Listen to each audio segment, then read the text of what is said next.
ทื่อแล้วนะ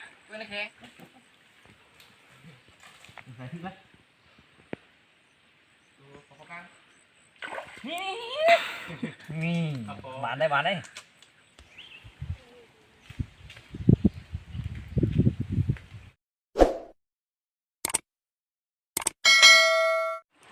ทักทายสบายดีพ่อแม่พี่น้องยามเช้าๆมื้อนี้ก็เอ้าซุมค่อยก็มายามเบ็ดนะว่าเบ็ดที่ค่อยเซอร์เมื่อวานนี้มื้อนี้ก็ค่อยก็มายามเบ็ดกับทีมงานกับคณะน้าแล้วก็บ่าวพัด3 คนได้หรือไม่ได้ก็ติดตามไปเบิ่งนำเด้อพี่น้อง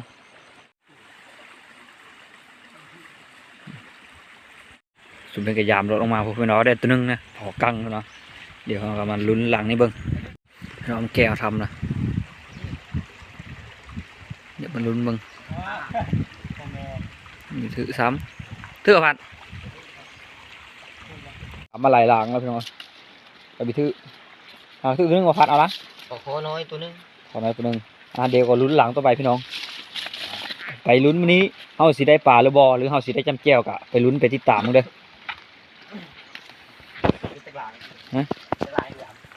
อย่ามองเลยก็รูดอย่ามองเลยก็รูดเอ้าอันนี้พัน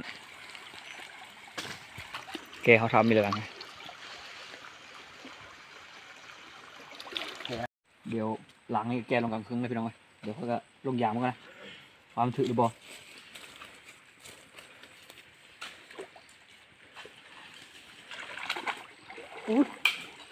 ทื่อแล้วนะยองอยู่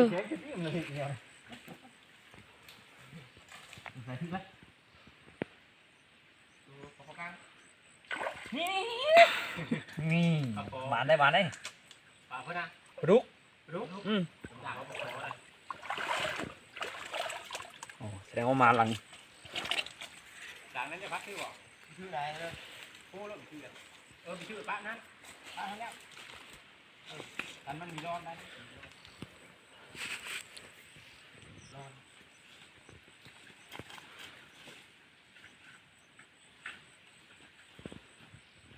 คิวๆนะล้างไหมกันนะไปเดี๋ยวก็ลุ้นหลังต่อไปเป็น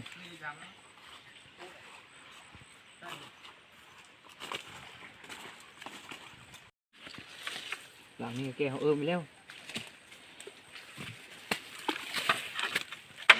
น้ำเลือดมีปีนั่นเองมีต้องห้อง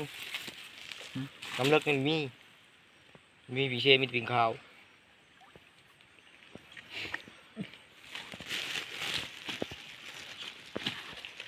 ได้ปลาโคดุกได้อีหลังนี่กะเอาพวกที่นี่ผมเลิกมือพวกนกบีเพได้หินเฉยยกมือลมทำไม่ขี้ไปเลยพี่เคยได้เท่าไหร่มองกำลังสุดท้ายนะเดี๋ยวค่อยก็ลงกูมองกันนะ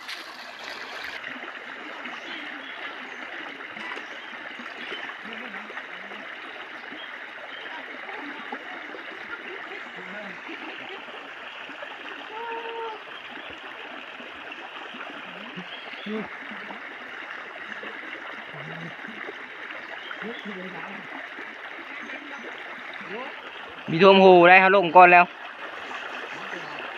เอากี่ตัวเพื่อ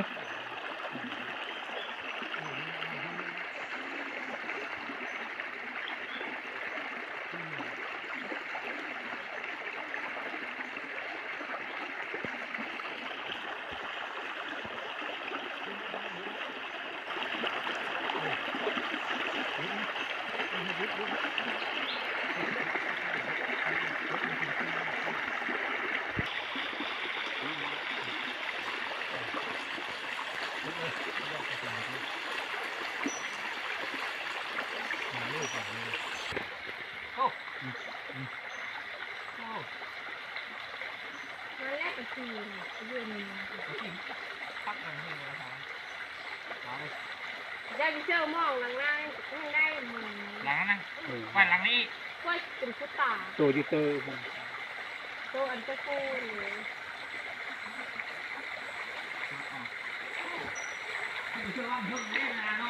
คือจะปลาทั้งนี้คือใช่ของนี้คือปีงบ่ เอาธงเดียวอันไปทางนั้นเลยอยู่บนห้องแล้วเดี๋ยวขึ้นที่อะไร ไปเลยเห็นตัวนี้ ตัวนี้ ข้างหลังนะ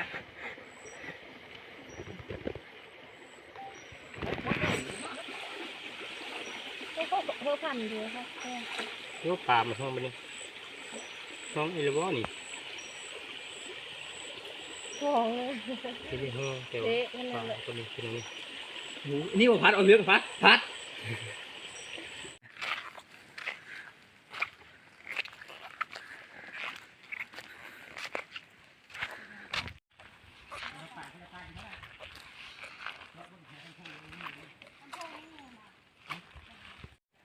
ป่ามองประมาณนี้เนาะ มันนะปลาซิวมัดมัน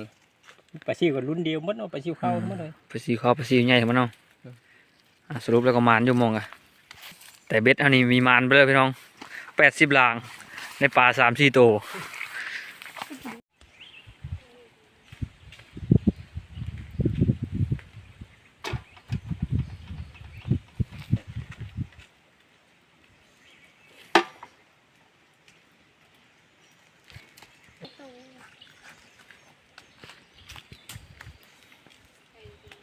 มันกำลังอายขึ้นเนี่ยไฟลุก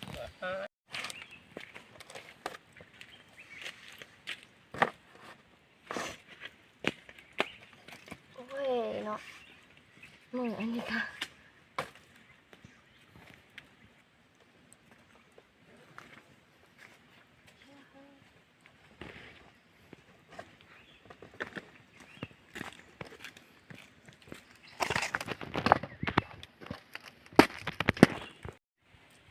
กินเลยนาย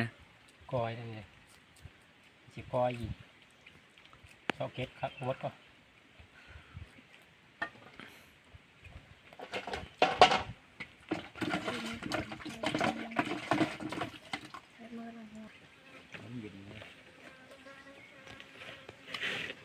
แต่ตัวอันนี้มันเนาะแต่ตัวแข็งๆมันตัวอ่อนมันปิ้งเอาก็เลยแข็งเอา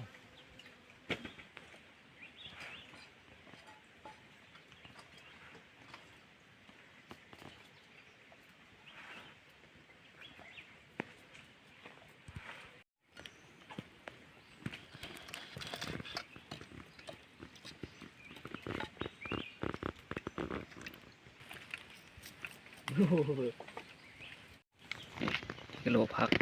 กที่เก็บมาจะเซอร์เบ็ดเลยพี่น้องเอ็ดพันจิกแล้วยิงข้าวแห้งนี่น้อง คอยมีเยอะท้องมันอยู่ท้องมันเยอะ นี่ปลาเบ็ดเฮาบีมานเบ็ดนะในปลาคอกังตัวนึงปลาดุกตัวนึงกับปลากดตัวนึงได้3 ตัว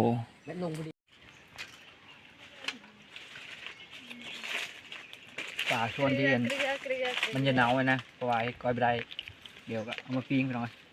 เป็นน้ำไอ้ก้อยท้าค่อยกับปิ้งก่อนปลาเฮ็ดซอยเดิมยังเหลือไว้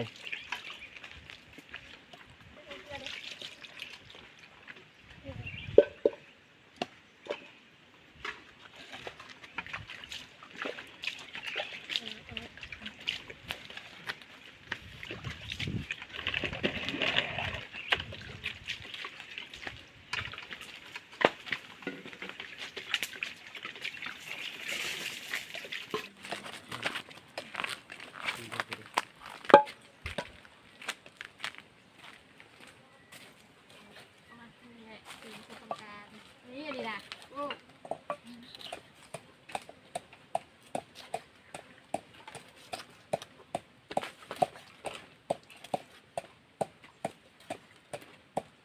แต่ละคนก็แบ่งหน้าที่เดียวเพชรนะคอยกับสิจับหมูปลาอีกทีมงานเขาก็ตำข้าวโพดน้าก็สิซอยปลาไอ้ก้อยนะ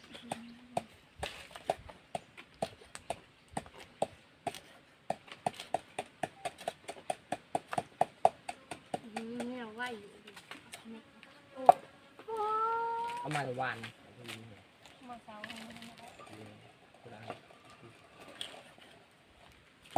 เต็มหมดแล้ว บีวอนเลยมันเห็น ปฏิบัติกรรม เขาไม่อยู่ตรงนี้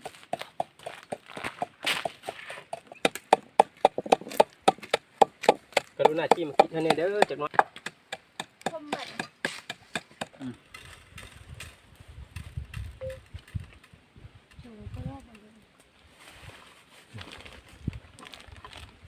เดี๋ยวลองกินสีมือค่อยพี่น้องบัดนี้สีโคได้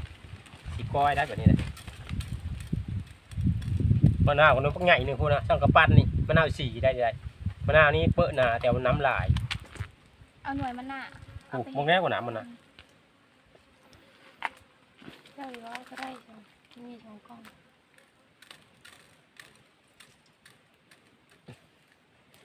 ขี้มือ ตายเอง สีชมเลยว่าเอาอย่างนี้ เอาหน่วยมันได้หนึ่งได้เอาหน่วยมันได้ละมึงน่ะเอาแต่ทำอยู่นะจริง นี่ก็น้ำกะทิมันจะไปโคไปอ้อเนาะ ก็มีตะกร้าหมดเลย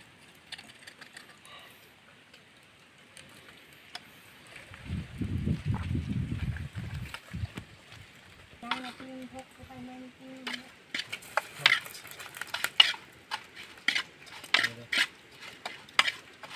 มันมีนั่นเนาะมีเอากอยน้ำมาท่านกอยเนาะ น้ำกะทิไปเลย กอยก็จะนั่นแหละ น้ำกะทิก็ ก้อยค่ะเขาต้องใช้น้ำกะทิอย่างนั้นบ่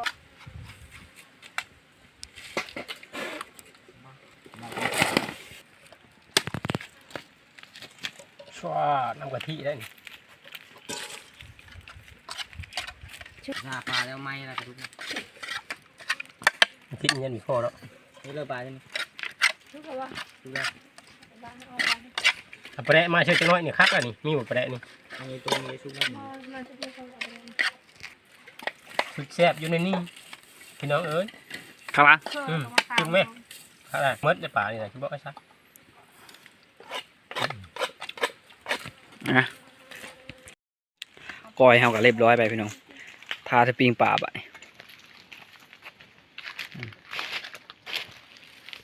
นี่การน้าสาวเป็นเอ็ดต้มปิ้งต้มนะก้อยก็ไม่ได้เคยกินอยู่เถอะมีขิดจีพร้อมเดี๋ยวก็มาซิมเบิ่งมานี่ปิ้งป่าแน่ ชิมอันนี้เด้อชิมอันนี้ คิดนะ ไปหาพักกับก้อยป่าก่อนพี่น้องพักเม็กแถวนี้ร้ายงามพักเม็กนี่ก็น้าเป็นเว้าเฮอเลอเอาได้เพราะว่ายอดแดงๆนี่มันอาจสีขมจังหน่อยพี่น้องเอ้ยแต่ยอดขาวๆเนี่ยมันมีขมเบลอนะมาพอแม่พี่น้องกินข้าวซ้อมเดียวบัดนี้เมนูอาหารเช้าของเรานี่ก็หลายนะมีก้อยป่าแน่ปิ้งป่าแน่กะปิ้งต้มนะแต่ปิ้งต้มนี่มีความหมายว่ามีแม้นทั้งปิ้งทั้งต้มนะปิ้งแล้วก็เอาไปต้มนะ ผักอันนี้เปื่อยครับ นี่ปลาปีแต้มหมอแมนปลาแน่นอนที่แตกกินแล้ว ห่ออะไรนี่ห่ออะไรนะแค่ต้มสอง ดูสีมือพะโลนา